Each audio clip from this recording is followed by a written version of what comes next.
Good morning, everyone, and welcome. I'm Peter Lim, and I'm from the digital team of the University of Asia and the Pacific. Before we start, we have a few reminders.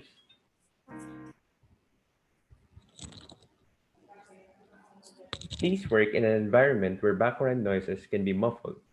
Please use the chat box if you have any concerns during the webinar.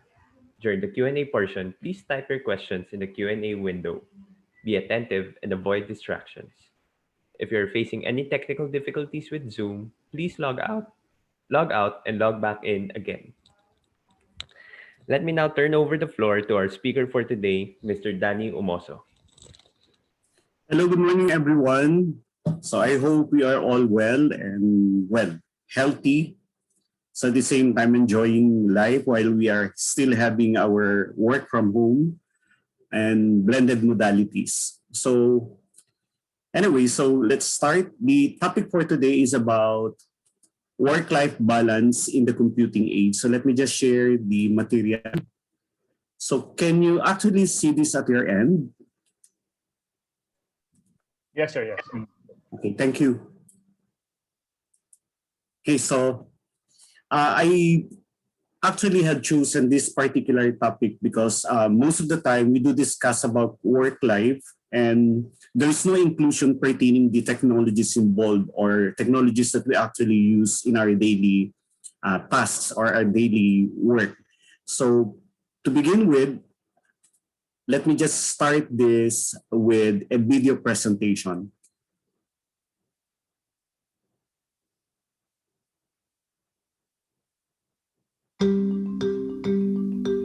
As if it happened. Okay, can you actually hear the audio at your end? Yes, sir. I hear the. Yes, sir. Yes, sir. I can hear. Arriving in the middle of the night and waking you up just because he or she likes to stay up late or get up very early. If it has, you're not the only one. So nowadays, when work just simply does not go to sleep, is it possible for us to effectively manage work-life boundaries the way that we'd want? Are we able to achieve work-life balance that we personally need? Well, our research suggests that the answer is yes. But in the age of smartphones, Wi-Fi, and 4G, Sir, we can see the video, but we are able to. Wala po yung video, sir. Yes. Okay, i-reshare ko lang, sir. Sorry. Okay.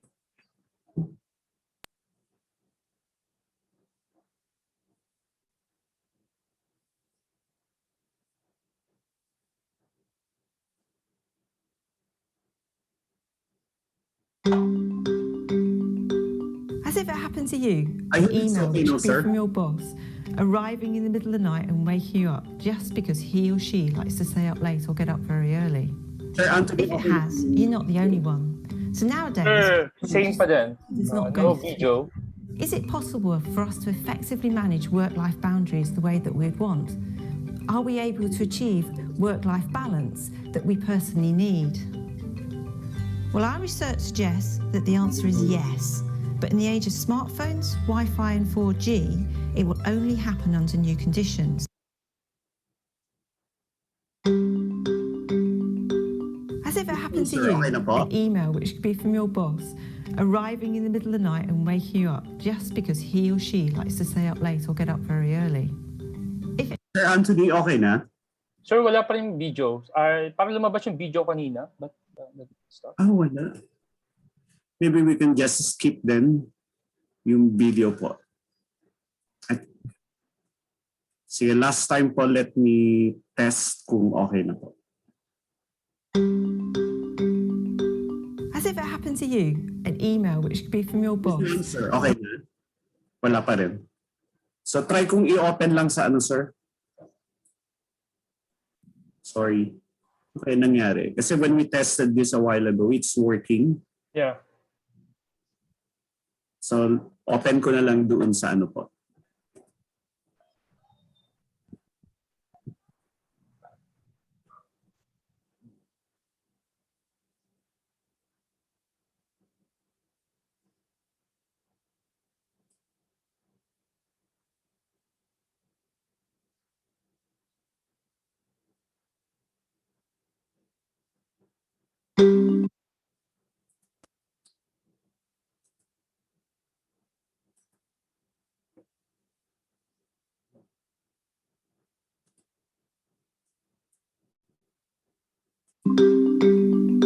As if it happened to you, an email which could be from your boss, arriving in the middle of the night and waking you up just because he Sir Anthony, okay na po? Yes, or yes, she sir. Yes, sir. Yes, sir. late or get up very early.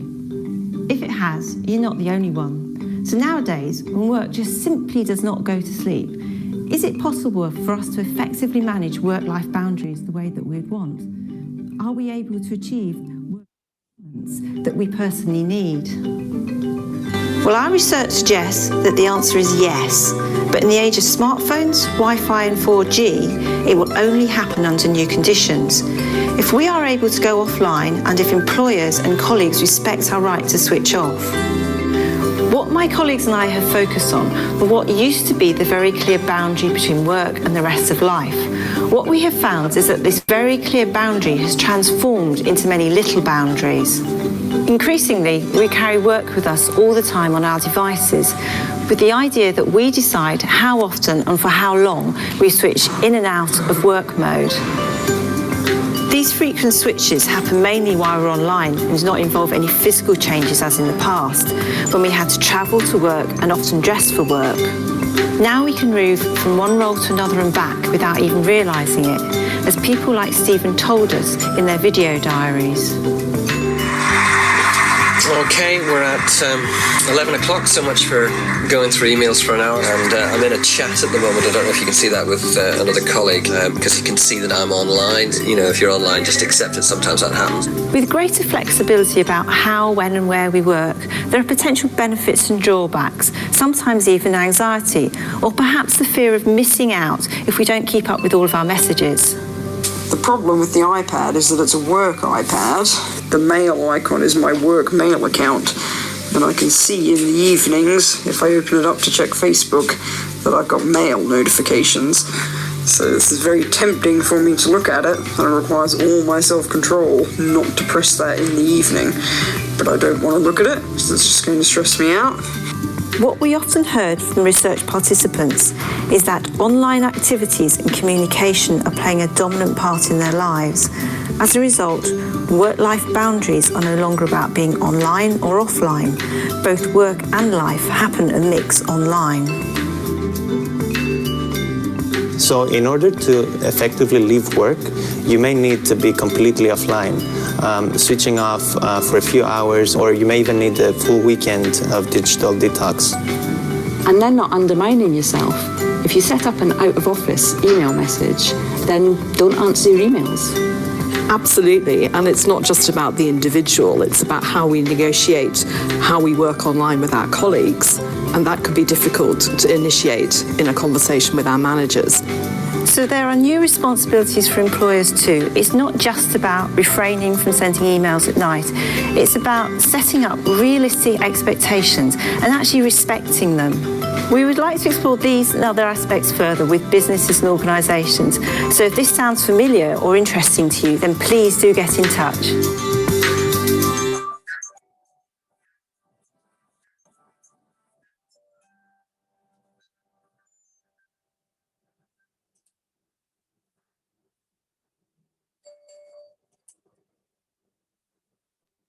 Okay, so let me just share again the material. So we've seen about the possible effects of computing age or the digital age in our work-life balance. So a lot of times we have seen a discussion pertaining work-life balance, but there is a little study pertaining how the digital age or the computing age affect us as well. So in here are the following topics that we're going to look into. So the impact of technology on work-life balance. We'll look at the different statistics on work-life balance, both local and international. So particularly on the WLB, on USA, Philippines, and how we compare with the other Asian countries. And then we'll look at the type of employee and where we could possibly belong to.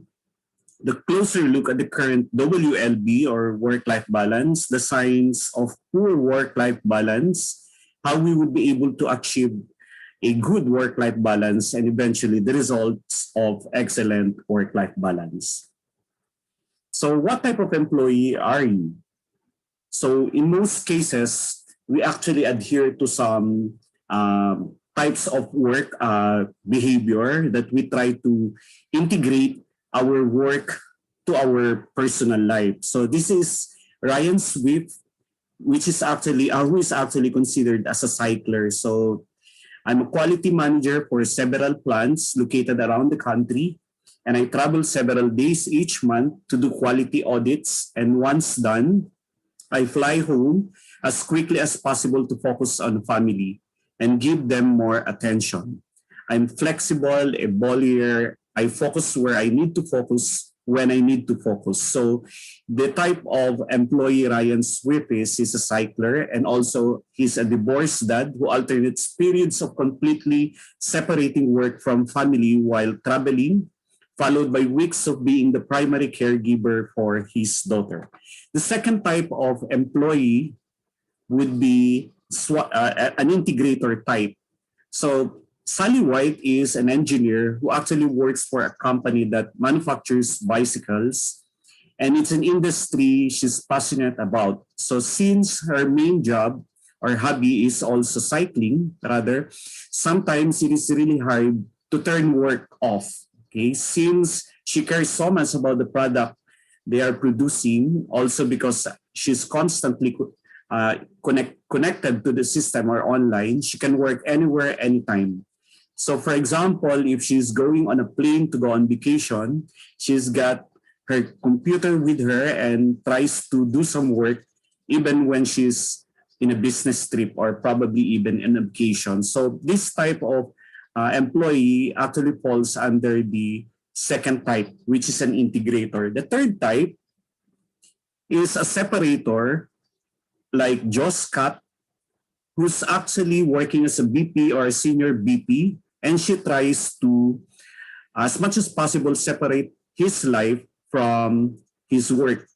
So we'll actually look at the differences between these employees. So are you a separator like Joe, striving for a greater divide between work and personal life, or probably an integrator who prefers to blend work and non-work roles? So I believe teachers like us might happen to identify ourselves as integrators because we love to integrate our jobs to our work life.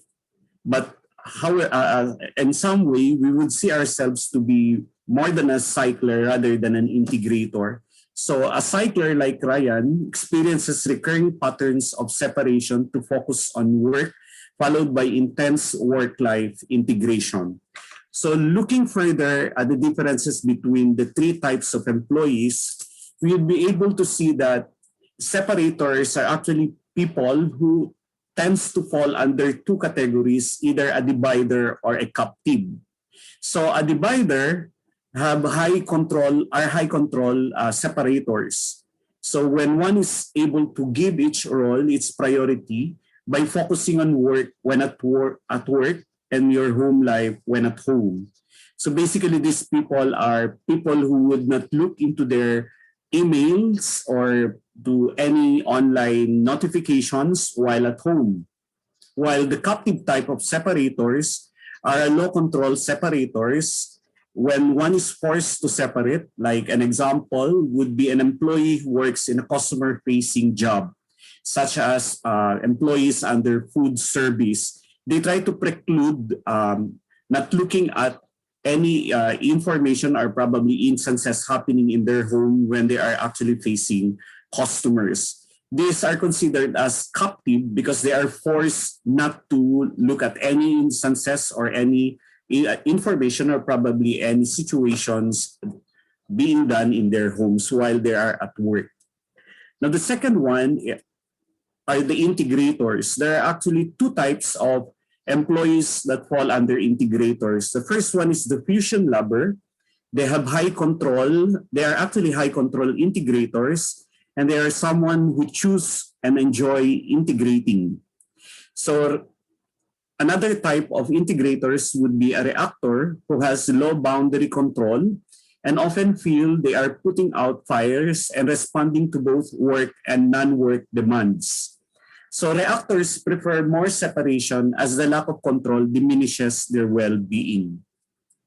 The third one would be the cyclers, and teachers and professors often associate themselves under this particular type of employee.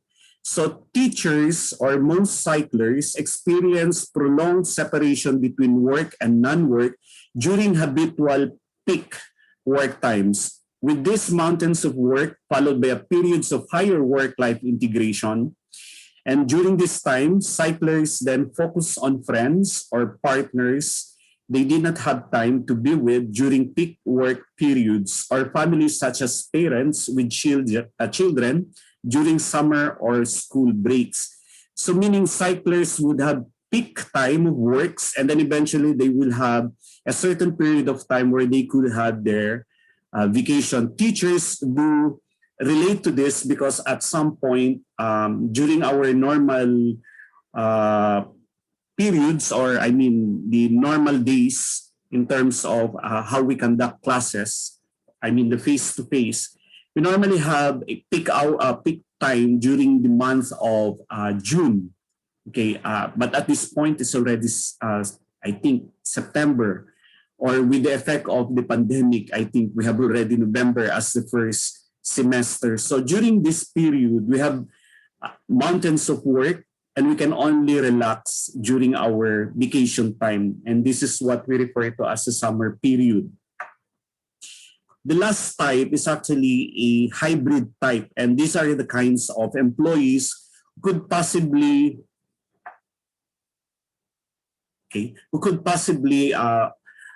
focus on the family, or probably put focus much on the work, or perhaps on a non-work eclectic. So the previous one is also a cycler. Okay, and these are actually two types of cyclers: the quality timers and the job warriors. So the quality timers are able to both separate to focus on work or family when needed, as well as integrate when their dual roles demand this, while the job warriors have lower control, constant recurring cycles of heavy job peaks that wear them out, and they become overcommitted to work demands for a lingering period of time. The last one is actually what we refer to as a hybrid, and I discussed a while ago about the firsters, employees who could actually put family first above all, and others could probably put work first above their personal lives or their family, and perhaps others who could possibly focus on putting non-work eclectic like social life, or probably even focusing on religion, or even things that they believe as hobbies. Okay, so they are considered as non-work eclectic. So here is a table that is being presented in one of the papers, and actually you can find this in ResearchGate, that discusses about the differences between integrators, cyclers, separators, and role firsters. So obviously, the boundaries pertaining their control are different in some way. They have highs and lows in terms of the types of integrators, cyclers, separators, and firsters. Now, we could actually see here the technological dependence of each type of employee. Like in the case of integrators, well, we believe and we do agree that the dependence of these employees is quite high compared to separators, who could probably focus on their role as a worker if they're in the office, and as a member of the family or member of a certain group when they are in their work, or in their home rather. So the need for time in the integrators is low, while in cyclers and separators could probably range from moderate to high. Okay, another table, rather later, tables that could probably show us the differences of the different types of employees. But let us first look at the current work-life balance in the computing age. So we'll be looking at the statistics and facts pertaining countries that have very poor work-life balance and countries that have excellent work-life balance. So first, we define work-life balance as the ability to enjoy each of 5 aspects of a person's life. Previously, there are only 4, but now they try to include our relationship with God as part of a work-life balance. So these are the following aspects: work, family, friends, self-care, and of course, relationship with God. So the demands of an employer shouldn't overwhelm a person's ability to enjoy a satisfying personal life. Now, a healthy work-life balance is getting enough time to recharge your energy and take part in activities you enjoy. This lets you achieve personal goals while still staying productive and successful at work. So here are some statistics and facts pertaining employees working in the international arena. Now, those who work for more than 55 hours is probably would have 1.3 times higher chance of having stroke than those working standard hours. So when we say standard hours, that could be around 40 to 48 hours per week. So stroke statistics in work-life balance in America revealed that almost 4 in 10 workers work at least 50 hours. So a 5-year study was conducted, and they have observed that 55 working hours per week can lead to 1.3 up to 1.66 times higher in terms of developing depression, and even 1.74 times higher in developing anxiety. So deprivation of sleep can also be one of the effects of an imbalanced work life. So statistics shows that 1 in every 3 adults is sleep deprived due to disrupted work-life balance, so which could lead to problems in cognitive function, skin, mood, immune system, heart health, cancer risk, and appetite and metabolism. So 1/3 of the surveyed population is not getting the recommended 7 hours of sleep. So according to Gallup survey, 59% of the population sleep at least 7 or even lower. So a recent survey reveals that 70% of technology workers usually sleep at work, and 63.5% of the government employees or government administration does the same. So the insomnia statistics show that employees working more than 55 hours will likely to develop sleep disturbances and be unable to sleep even when they have time to do so. Work-life statistics also show that 80% of the adults feel stressed at work.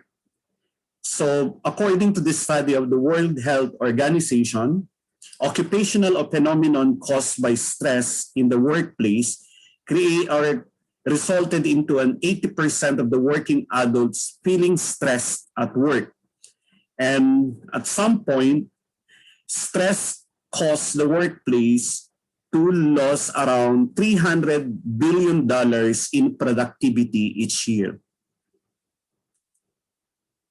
27% of the middle to upper level managers are more likely to experience workplace stress and burnout than others. Burnout managers, this is another survey involving several businesses from small to medium size, found out that challenge to balance professional and professional life was bigger for women compared to men. Conversely, in men, 45% owners said that establishing a work-life balance has somewhat difficult for them to do. In the Generation Y and Generation Z, or what we refer to as the millennials and the Gen Zers, are the least satisfied when it comes to work-life balance. Now, study found that nearly 25% of Gen Zers are unhappy with their work-life balance, even though they clock in 38 hours per week and they are fully aware that work from home is already available in their age bracket. So still they feel that they have the worst type of work-life balance. Now, these millennials consider themselves as martyrs or work martyrs. Unfortunately, they also see that they have a very bad work-life balance. So millennials are known as the burnout generation due to their work-life balance issues. And according to the survey, some 40% of millennials are work martyrs, while 48% of them think that it is a well-earned nickname. And notably, 37% of them are not using all their paid time vacation. Instead, they use less, and millennials in the workplace are risking burnout, heart diseases, depression, and type 2 diabetes. It is very unfortunate also to know that most of the millennials find that watching Netflix could actually be one way for them to distress. So I don't know, but this is still a technology, and most of the millennials now could even watch Netflix 24 hours in one day, or they can actually sit down and watch the entire series of a show or a TV show. And they find this as a distressing method. A survey from Career Builder found that 50% of the workers check their email outside of working hours. So this is the effect of technology to work-life balance. More worrying is the fact that 24% of the workers do so while engaged in activities with family members or friends. Now, 52% of the workers in the 18 to 24-year-old bracket admitted to checking emails outside of work. So even if we are not millennials, I think we're doing the same thing. Even during Saturdays and Sundays, we tend to look at our emails. And well, this could actually hamper our work-life balance as well. So 46% are actually the age 55 and up, keeping the electronic lines open outside the traditional 9 to 5. So the effect of technology or the digital age further made our lives a little bit more difficult in terms of balancing work and life.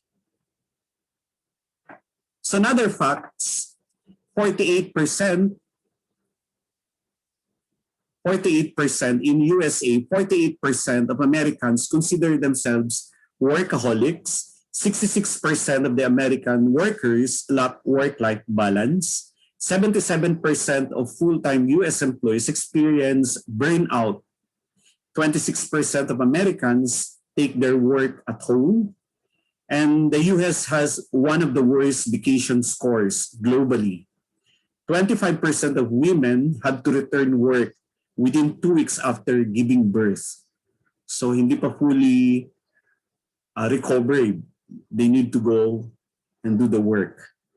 So facts in the Philippines, actually we have a good work-life balance. We are better than Malaysia and Singapore. 28% of working professionals said they would like to have more time to spend with friends. 65% of working professionals in the Philippines are satisfied with their work-life balance. 41% of Filipino professionals feel content with the balance of their personal and professional lives, and we are far better than Singapore and Malaysia. So 44% of Filipino respondents said their managers are very supportive of them finding balance, and once again, we are better than Singapore and Malaysia.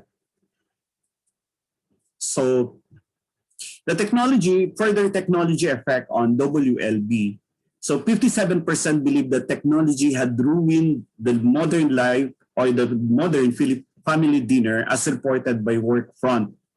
52% of the 18 to 34-year-olds or the millennials believe that leaving dinner to answer an urgent email was acceptable. So 70% of the business executives surveyed said that technology brings work into their personal lives. So all in all, research shows that access to technology can impede on the quality of life outside the office. So here's the ranking of countries with actually the best work-life balance, and Netherlands is actually the first in terms of rank. So they have 0.5% work long hours. Denmark has the shortest work week on the average. France follows with work week hours of only 35. They have 5 weeks minimum paid vacation leave. Spain employees enjoy siesta around lunchtime. Belgium has maximum 8-hour work day and 40-hour work week. The country has also seen a rise in telecommuting and flexible work options. Norway has high job security and they rank number 1 for overall equality. Sweden enjoys 6 weeks paid vacation. Germany has the most generous parental leave policy of up to 3 years per child. Russian Federation has 0.2% work long hours and 70% age 15 to 64 are actually employed. Ireland has the average of 15.3 hours per day engaging in non-work personal activities. And this include relaxation, sleeping, eating, and other, including vacations. On the other hand, here are the countries with the worst work-life balance. So Turkey ranks number 1. They have 34% of employees work very long hours. Mexico has 30% work very long hours, and Israel has 15% work very long hours. Now, Korea working hours per week ranges from 52 to 68 hours. Japan limits overtime to 100 hours per month and 720 hours per year. And 1 in every 4 workers are dissatisfied with work-life balance. Iceland comes next, and Iceland is actually an expensive country and many employees work long hours just to make ends meet. South Africa, 63% of employers don't permit remote working. So Australia, 43% of Australian work more than 43 hours per week. In the United States, the only OECD without a paid parental leave policy, and it also has no federally mandated sick leave policy or maximum number of work hours employees may work per week. And last, New Zealand, most New Zealanders work between 40 to 49 hours per week. So I think Philippines is in the mid. It's not cited as the worst, not also cited as one of the countries with the best work balance or work-life balance. So we're going to look at the signs of poor work-life balance. So decreasing productivity could be a glaring sign of work-life balance. Employees doing a lot of overtime due to stress or due to the inability to organize work.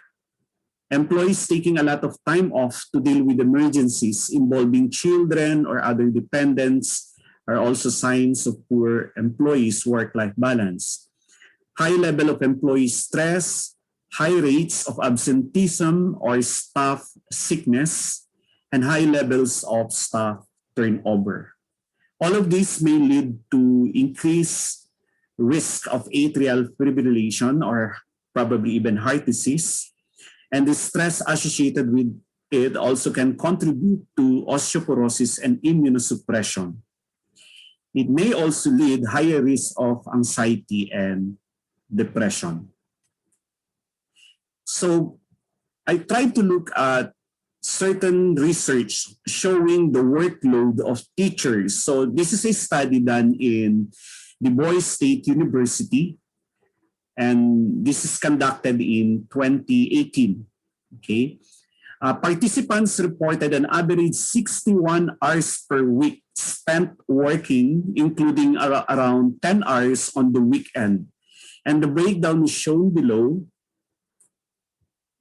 Okay, these are color coded. So teaching, they had these percentages from Monday to Saturday, or even Sunday. Service, research, professional tasks, multiple works, mentoring, in-transit advising, and administrative work. So basically, contrary to what others believe that teaching is an easy task or an easy job, this particular study showed that teachers like us or professors like us have the worst kind of schedules and probably the highest number of works. Okay, because we only don't teach, but we look at different clusters of works. So in here are actually some of the tasks that I have included that may have contributed long hours of work per week of a teacher. So like in instruction, we look at the level of the courses we teach, the number of courses we teach as well, number of preparations, the number of students we teach. So basically, I'm discussing here the general tasks of teachers. So I'm not only referring to UANP. UANP, in my assessment, as a new teacher or a new part of UANP family, has a very good environment and very good balance of work or tasks. So most likely we can see this in different universities. We were discussing a while ago with Sir Vince and Sir Diocaris that some universities could actually create teachers as workhorses because of the number of tasks they are being assigned to. So in research, well, these are actually trifocal works of professors or teachers, instruction, research, and community extension. So we look at possible stressors pertaining the type of or topic of research we are conducting, the number of research we need to produce per semester or per year, probably even the support provided by the institution during the conduct of research. We are fully aware that it is very difficult to ask for funding.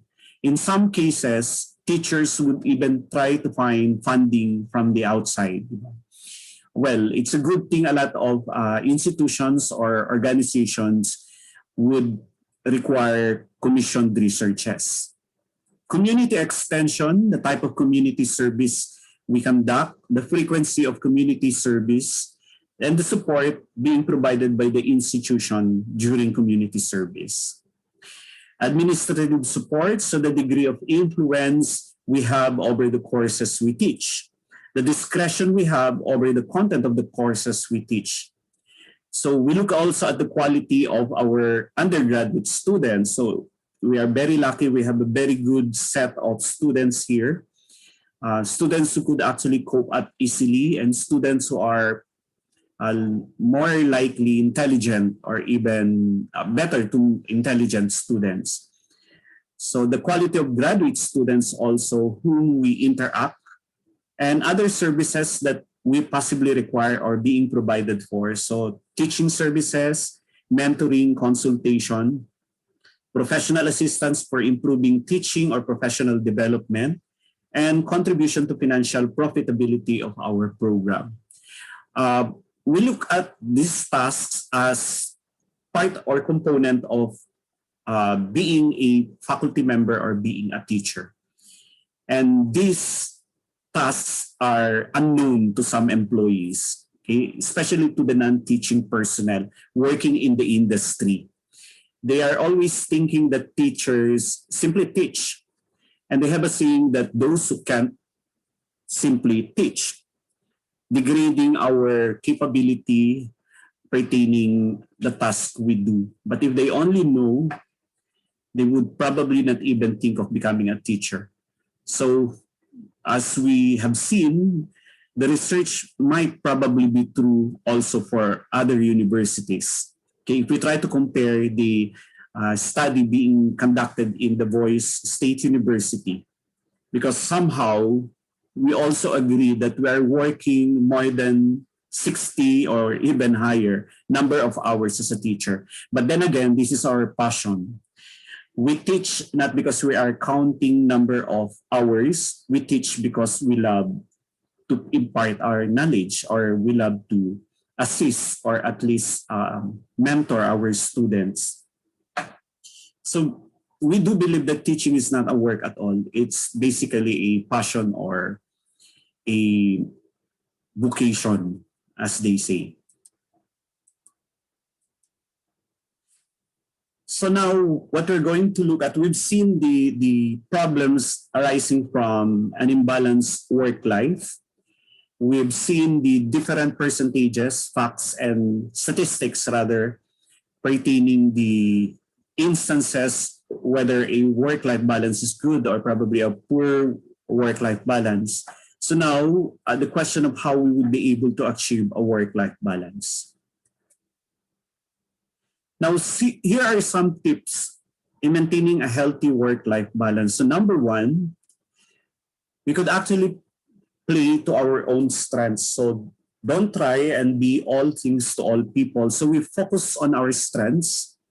And if possible, we outsource things that we can't do or things that we are not an expert of.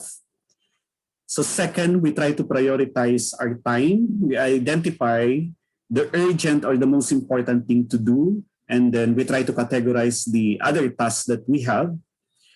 And probably we can identify those things that we can simply reject from our list of tasks or unimportant tasks.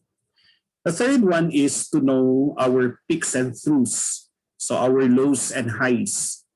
So if we know that we are morning persons, then probably we can put tasks that are too difficult or too tough in the morning and perhaps leave those in the evening. Those that are actually not too important. So number four is plot some personal time. So when personal issues arise, it can be tempting to bury ourselves in work.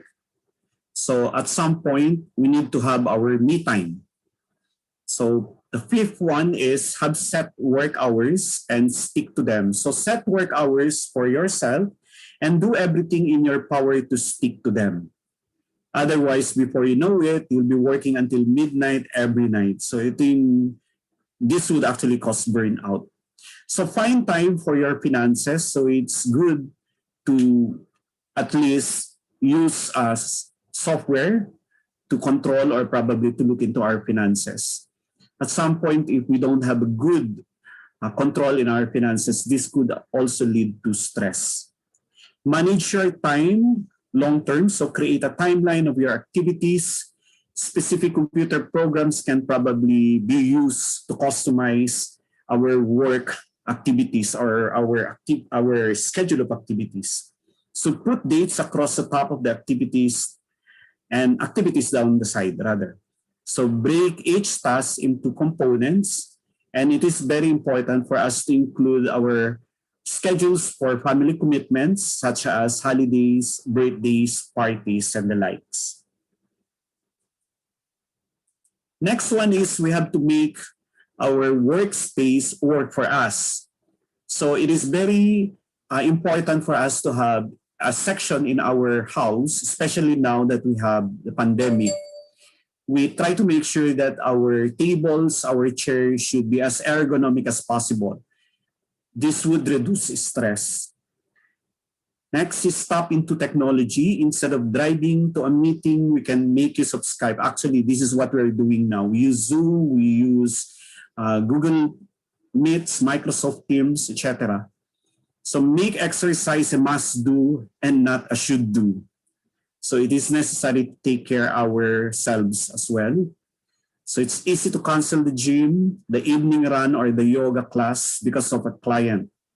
So we need to ensure exercise is given a much priority, like our earnings, our financials. So a healthy body means a fresh mind, which means you will function better and complete tasks in less time.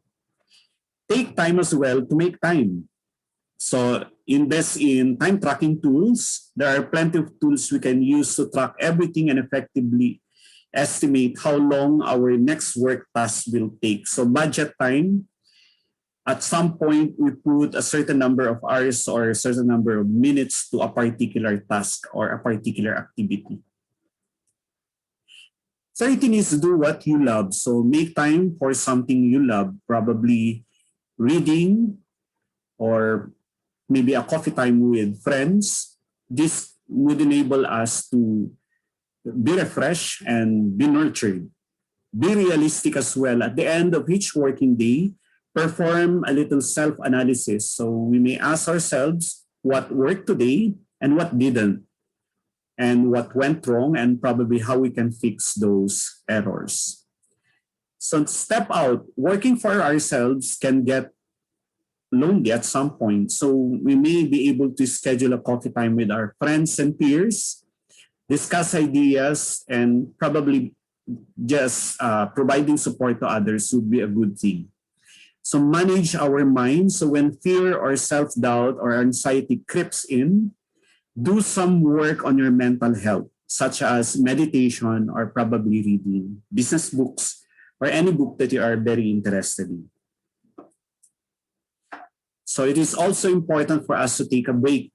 Remember to take time out throughout your day, and some tasks are easier than others. So if you find yourself with an hour up your sleeve, be realistic about whether you can afford to rest or possibly not. You might not have time every day to simply sit and be, but do your best to give yourself a break. So 15 minutes break of stretch, making some stretches or whatever could be a good break. So last would be not to forget to have that holiday. So make time for a holiday and book probably just a break, several breaks, or a vacation, a week-long vacation, or a weekend could do, bringing with you your families or friends. This would definitely reduce stress or at least refresh us. So this is the second table that I was saying a while ago, pertaining strategies that we could do to reduce stress and to balance our life. So again, try to learn how to take time to work with your values, to look into your values, your coworkers' lifestyles and needs. Be aware of the boundary management style or the type of employees that I have cited a while ago. Communicate clear expectations about boundaries and performance. Most of these are actually tasks of leaders and managers to support rank and file in terms of how they will be able to manage work-life boundaries or work-life balance. So managers can provide emotional support, role modeling, instrumental support, provide performance support, creative work, family management. It's a good thing that in UANP, as I will serve as a new employee, I've seen this, the support is overwhelming. And I really appreciate it. So create backup systems and cross-training for key roles. Engage in perspective taking to better understand work lifestyles as a workforce inclusion and diversity issue. So another is a possible guide for us to, in terms of technology use. So use technology only when necessary, and separate, if possible, you can separate devices for work and personal life.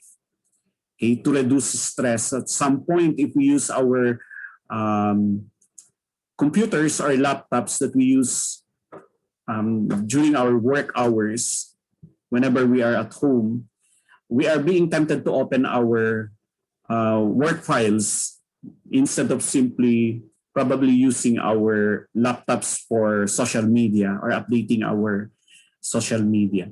So separate by managing space boundaries, so close door to home office. Allow for transition time, so also known as time buffers between roles. And turn off email and distracting devices for working hours. This is simply to distress us from the effects of the digital age to our work-life balance.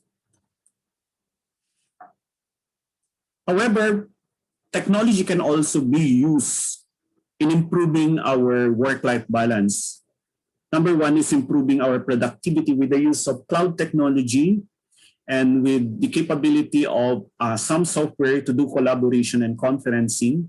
employees can actually coordinate schedules, and better collaboration and improve overall productivity can be seen. So technology can also create flexibility. So technology provides flexibility to allow employees to work remotely, as what we are experiencing now with the advent of new softwares or new technologies or communication technologies. We could reach every member of our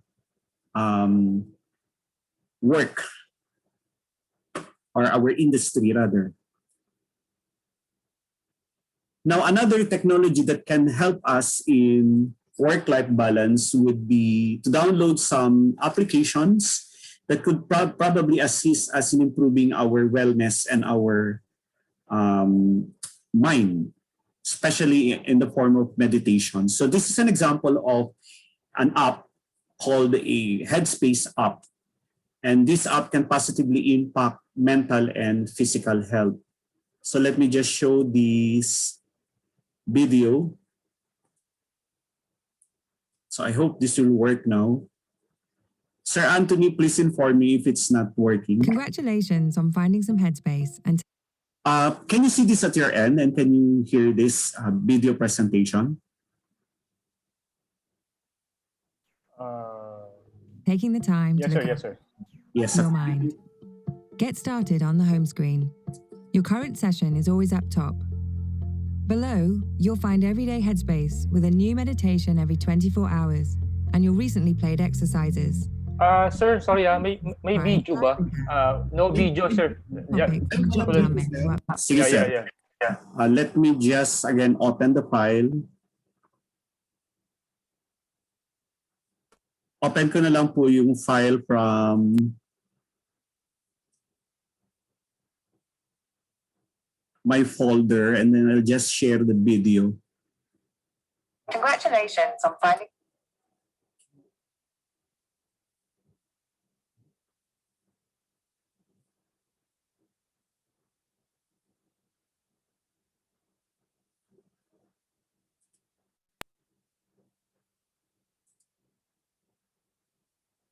Okay na ba to, sir? Some headspace and taking the time Yes, sir. to look Yes, after good, your good. mind. Okay. Get started on the home screen. Your current session is always up top. Below, you'll find everyday headspace with a new meditation every 24 hours and your recently played exercises. Find new things to try in the library tab. Choose from the topics in the drop-down menu up top. Meditation Essentials gives you the basics, helpful for beginners and even the more experienced. Search by what you're feeling in the moment. Meditation courses or one-off exercises on everything from stress and anxiety to work and productivity to movement and sport. Or check out the featured topic for our monthly favorites. Our newest edition is Sleep by Headspace. We built sleep around the needs of restless sleepers. The screen is darker and the buttons are easy to find. Perfect whether you have trouble getting off to sleep or waking up in the night. There are sleep sounds, sleep casts, and special wind-down exercises that are subtly different every time you listen. And we have a library of meditations for kids too, and animations on everything from meditation techniques to the underlying nature of the mind to support, inspire, and guide you in your practice. Track your progress on your profile page. Start training your mind for a happier, healthier life. Just choose a session and press play.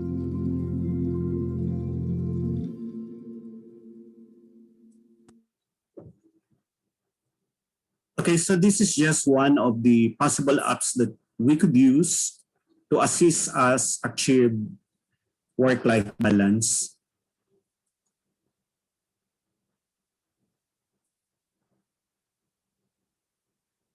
So Laura Anscombe, writing executive online, a writer from the Executive Online, believes that there are great gains technology can bring us and can actually provide us flexible working modalities. So she highlighted that technology allows us for remote working and more flexibility in the day.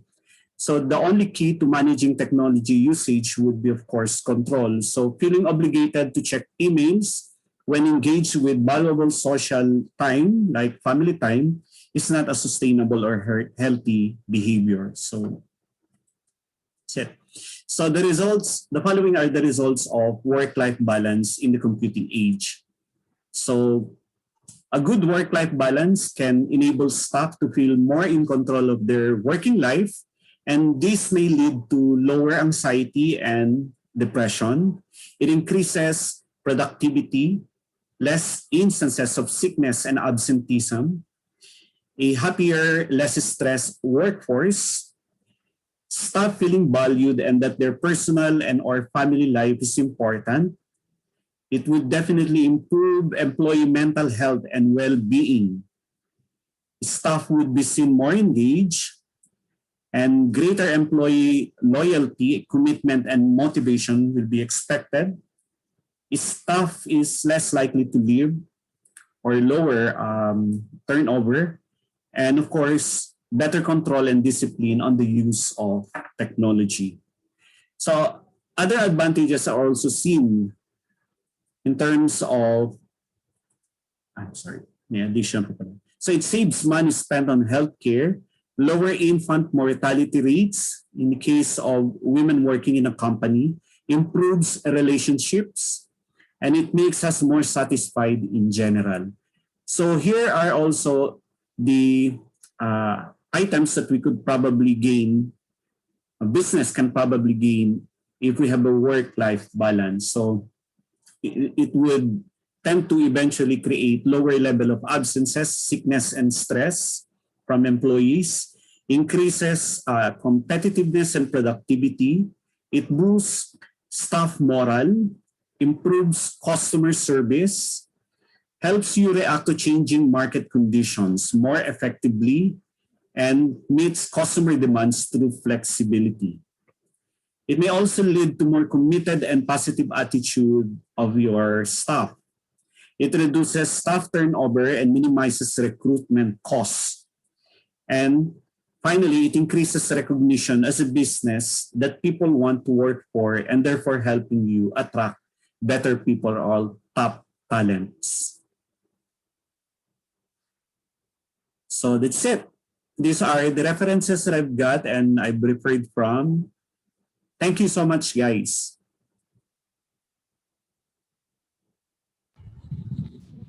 Thank you, Mr. Danny, for that very informative session. Let us now proceed to the Q&A portion. If you have any questions for our speaker, kindly type it down in the Q&A window. Sir Danny, are you ready? Yes, I'm ready. But I would like to also ask the help of my colleagues because I'm not an expert of work-life balance, but I see this very interesting because definitely all of us are affected by this type of topic. And I do believe that some of you are probably more expert or even more experienced in looking towards the work-life balance of employees, especially those who have handled top-level management positions. Please do assist me in answering some of the questions that I might not be very familiar with. Thank you. Yes, you can throw the first question. Okay, so for the first question, how can we combat technology fatigue, given that we need to use technology during the lockdown situation due to the pandemic? In the case of pandemic, the discussions that I've actually given pertains to the norms, rather, the face-to-face type of work that we usually have. But in the case of the pandemic, I think the only way we can possibly combat technology fatigue is if we try to take break time every now and then, because I do experience this as well. There is a discussion pertaining to this that as much as possible, if we conduct classes or we are attending classes that is quite continuous or would run quite a number of hours, it is advisable that every hour at least there should be a break time to reduce the stress caused by the technology. And at some point during weekends, it is recommended as well that we turn off all our technology devices.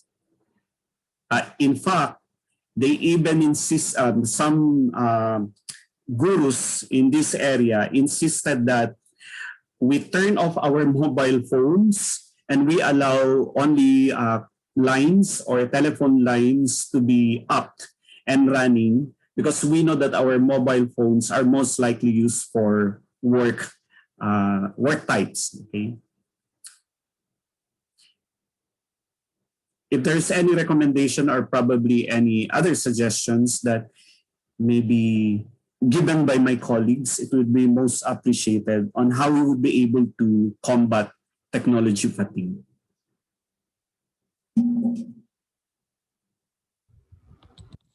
For the next question, what are your thoughts of people who are comfortable in integrating work and personal life? Is there such a thing as a balance when these people don't have to balance? Well, as discussed a while ago, the different types of employees, the integrators, separators, and the cyclers. Sir Chippy, I can still remember the Sir Chippy even cited this in one of our one-to-one conversation pertaining instructors or teachers becoming integrators. And in fact, in the discussions, we are not just integrators, but we are cyclers. So faculty members are expected to be cyclers.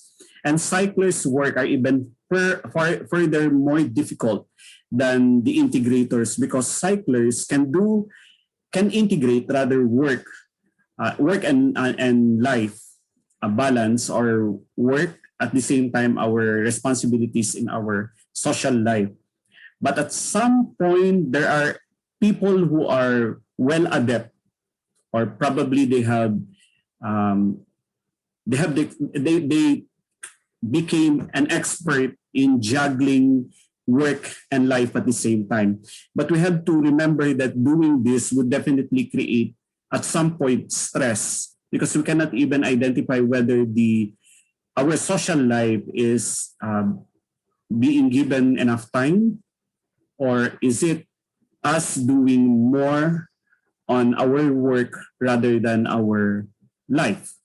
Okay, so basically, juggling two tasks is a difficult situation.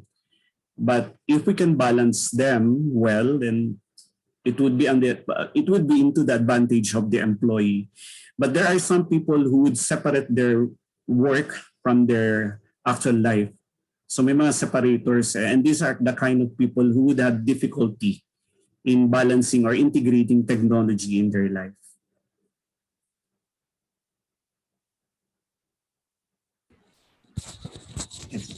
Okay, so for the next question, being a new hire in the university, how do you adjust in the new culture, processes, and the like, given that we are working from home? How's your support system? Maybe your thoughts or experience can help also our new employees.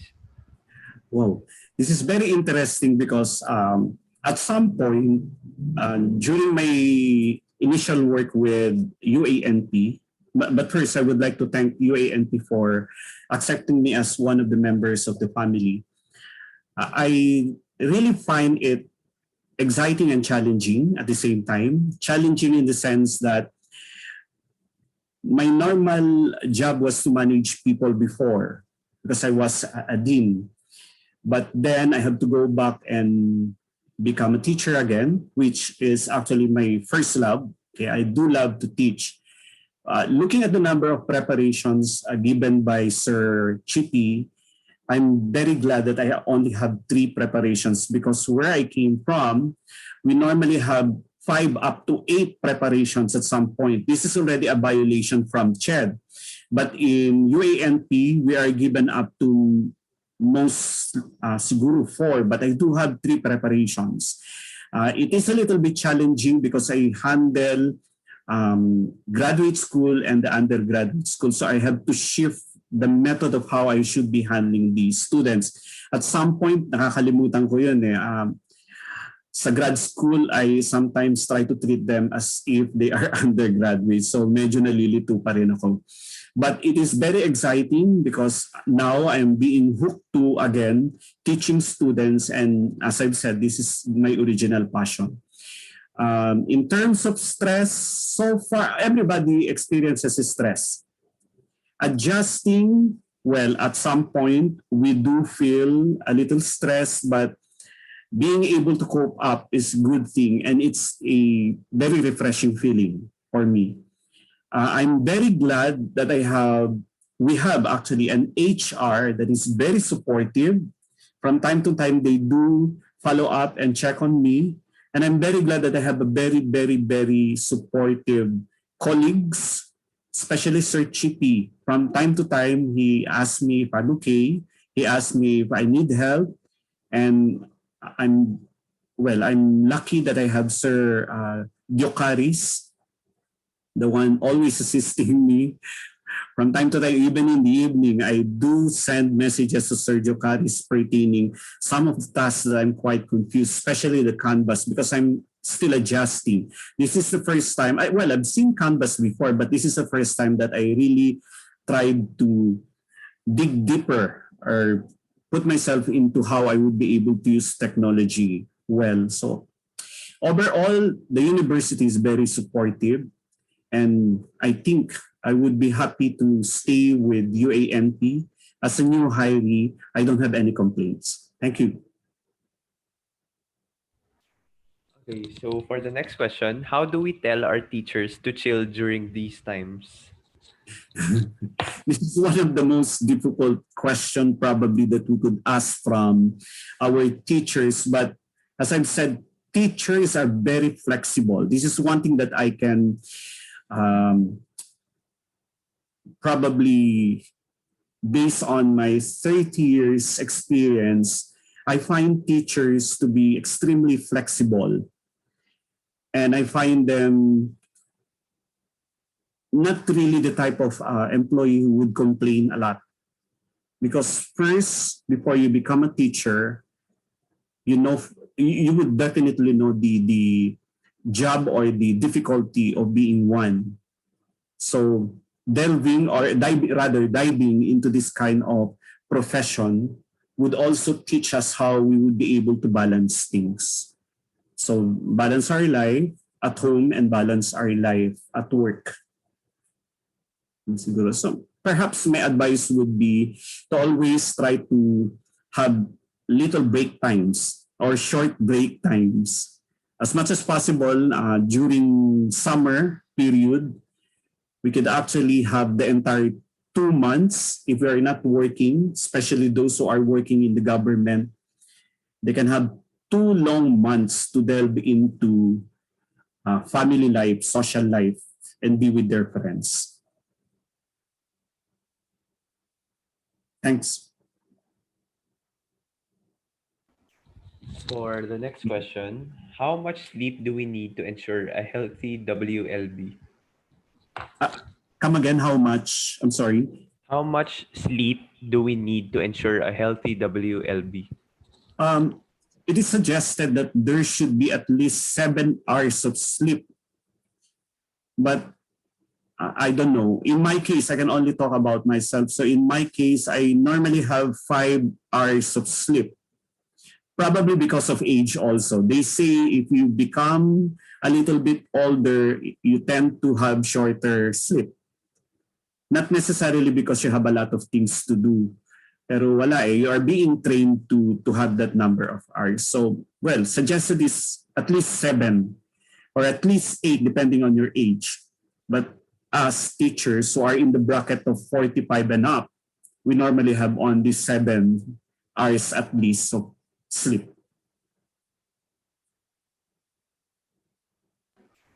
Okay, so for the next question, who do you think is more at risk with WL imbalance, teachers or staff? Why? I've been an employee before, and normally I see my job as a non-teaching personnel. Okay, as a non-teaching personnel, I can actually separate my job. I'm a separator when I was working in the industry because I could just leave my job in the industry I'm working with and simply face my family or my life or my family responsibilities at home. Pero as a teacher, even if you don't like to bring your works at home, you are required to do so because you have to review or you have to look at your lectures, prepare for your discussions, etc. But if you are going to ask me which one of these two types would be most likely be at risk, I think teachers are extremely trained to do their job. And I think they are adjusted to being able to cope up with such things, even manage their stress. So I don't know. I would like to believe that those working in this industry are more likely to feel stress.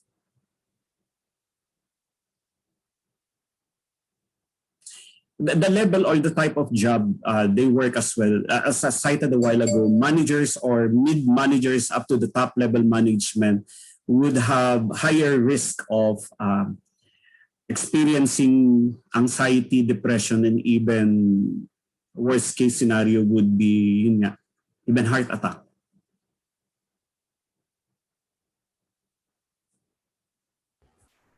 Okay, so for the next question, do you have any recommendations regarding diet? I know this is not about technology, but maybe there are technology-driven diets that might be helpful here. Um, well, yes, I was not able to include about food, but if you're going to ask me about diet, the best person probably that we could ask would be a nutritionist. I am not an expert on this area, but they do say that reducing stress and anxiety, including depression, would be supported by a good set of food that have high content in terms of water. Yun yung isang nabasa ko.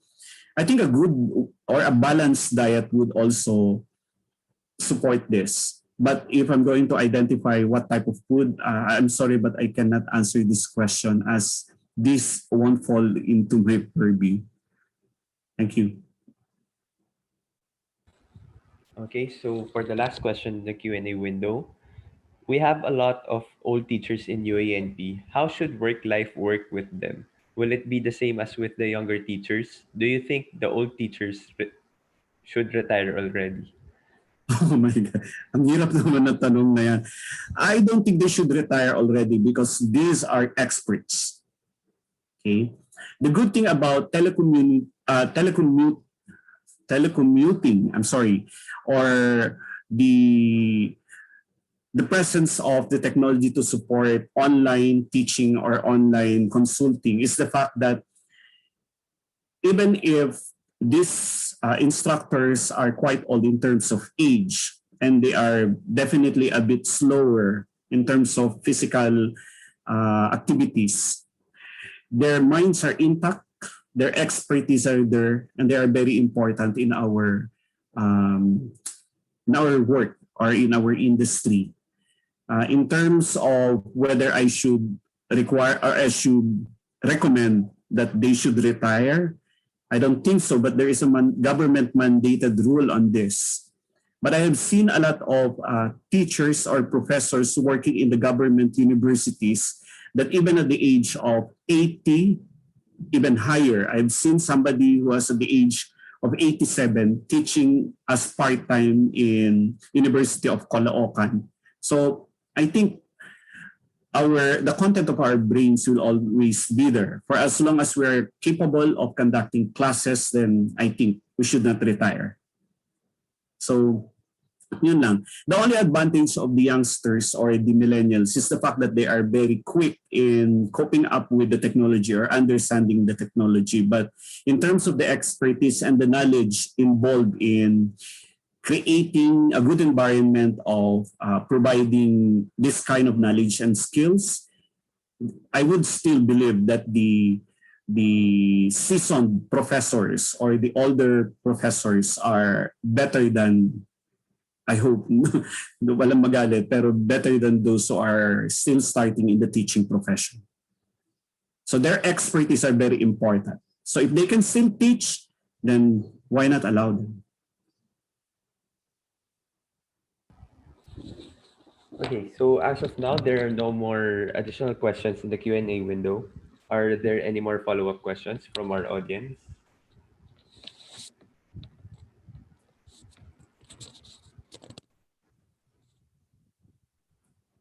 By the way, this is a very, very exciting experience for me. I've done several seminars, but to be able to be given a chance to discuss topics that are not within our realm or our purview, like IT, is also exciting because I could actually ask people. So this brought me into asking some people pertaining work-life balance, digging deeper into the statistics as well pertaining work-life balance. So this is a learning process for me. And thank you for giving me the chance to do a brown bag session. So thank you, Sir Jokaris, and thank you, Sir Chippy, on this. And by the way, as I've said to Sir Anthony, since he has all the recordings of the brown bag sessions, this is definitely a big plus for our accreditation, as this can be considered as one of the best practices of our department.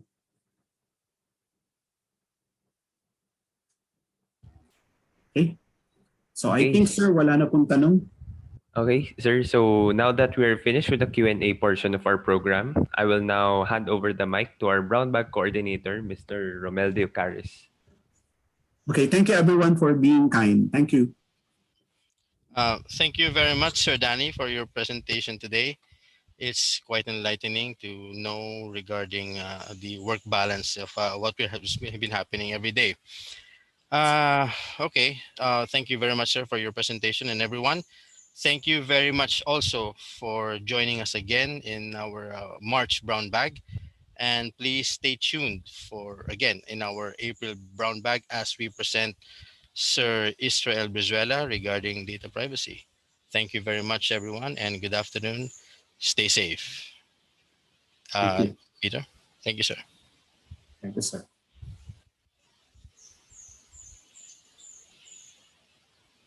Okay, so that ends another session for Brown Bag session. Thank you very much, everyone. We have quite a number of rising numbers in our pandemic, so please stay safe, everyone. Thank you very much. Peter Lim. Thank you, sir. Bye. Okay, thank you so much.